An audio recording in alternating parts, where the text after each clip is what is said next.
नमस्कार सांग माने चलतु आज आम जाना भारत सरकार द्वारा आउ गोटे नुआ पदवीर भाकांसी बाहरी जहाँकि बैंक तरफ देखु एठारे लिखा जाइए institute of banking personal selection.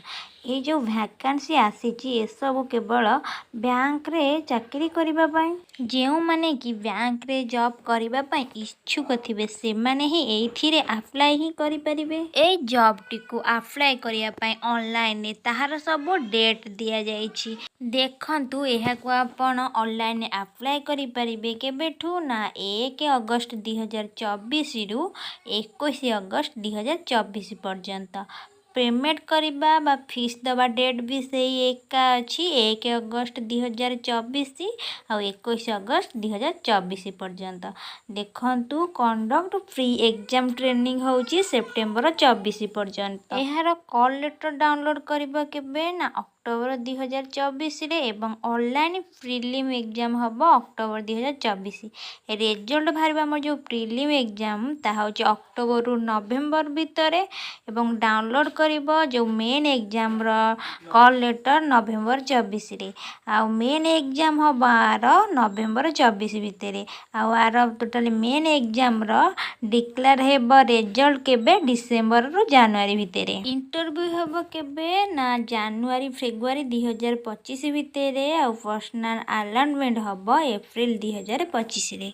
आपण जदि जॉब टी पाती तेबे यही सब बैंक रे जॉब करेंगे। Indian bank, central bank of India, कर्नल बैंक, बैंक ऑफ महाराष्ट्र यही सब बैंक रे आपण जॉब कला पर जाई काम करेंगे।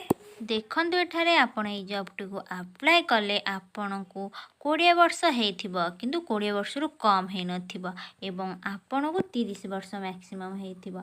आपण को 30 वर्ष रु अधिक हले जॉब टी को आपण अप्लाई करिबे परिबे नहीं एवं आपण एससी एसटी कि वुमेन हेथिले आपण को एज रिलैक्सेशन भी मिलिबो। एथिरे भले देखि देबे पीडीएफ टी को। एजुकेशन क्वालिफिकेशन देखदु कोन अछि आपण ग्रेजुएशन करिथिबे एवं से होची गवर्नमेंट ऑफ इंडिया यूनिवर्सिटी रे आपण को पाखरे मार्कशीट थिबो, ग्रेजुएशन सर्टिफिकेट थिबो।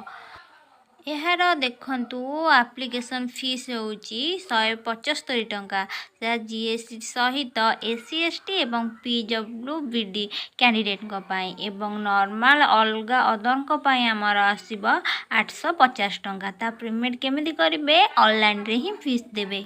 देखंतु प्रीलिम एग्जाम रो सिलेबस कौन रहिबो इंग्लिश रहिबो 30 मार्क एवं 20 मिनिट भितर एवं क्वांटिटेटिव एप्टीट्यूड रहिबो 35 मार्क। ता लैंग्वेज इंग्लिश रहिबो हिंदी रहिबो 20 मिनिट भितर एवं रीजनिंग एबिलिटी रहिबो 35 मार्क। ताहार लैंग्वेज रहिबो हिंदी एवं इंग्लिश ताहा भी 20 मिनिट भितर। टोटाली हमकु 100 मार्क रो एग्जाम दवा पड़िबो ता 60 मिनिट भितर। आपण जदि प्रीलिम एग्जाम पास करि जिबे मेन एग्जाम पाई देखंतु कोन सिलेबस रहिची। फर्स्ट आसीबो रीजनिंग एंड कंप्यूटर एप्टीट्यूड ता होची 35 टा क्वेश्चन 60 मार्क आ 60 मिनिट भितर। सेकंड होची जनरल इकोनॉमी बैंकिंग विषय रे आसीबो 40 मार्क 40 मार्क और 40 टा क्वेश्चन। ता लैंग्वेज इंग्लिश हिंदी केते मिनिट 35 मिनिट। थर्ड देखंतु इंग्लिश लैंग्वेज 35 टा क्वेश्चन 40 मार्क 40 मिनिट भितर करिवे। तापरे देखंतु फोर्थ आसीबो डाटा एनालिसिस एंड इंटरप्रिटेशन ता 35 टा क्वेश्चन 60 मार्क एवं 45 मिनिट। टोटाली 155 टा क्वेश्चन आ 200 मार्क आ 3 घंटा भितर करबा को पड़िबो। फाइव रे देखंतु आपन को रहइबो English language letter writing and essay रहइबो 2 टा क्वेश्चन रहइबो 25 मार्क आ इंग्लिश एटा होची 30 मिनिट भितर। ओडिसा रे यार एग्जाम सेंटर कोडी अछि देखंतु बालेश्वर रे अछि, बरहमपुर गंजाम रो बरहमपुर रे अछि, भुवनेश्वर रे अछि, कटक, ढेंकानाल, राउरकेला एवं संबलपुर रे। ओडिसा रो पिला माने एठारे जे प्रीलिम एग्जाम देई परिबे एही सब एग्जाम सेंटर रे।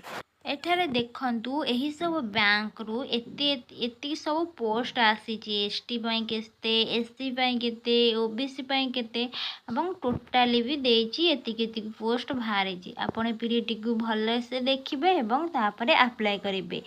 वीडियो टी भल लागिथिले चैनल को सब्सक्राइब करिया सहित वीडियो टी निश्चित भाव लाइक करिवे।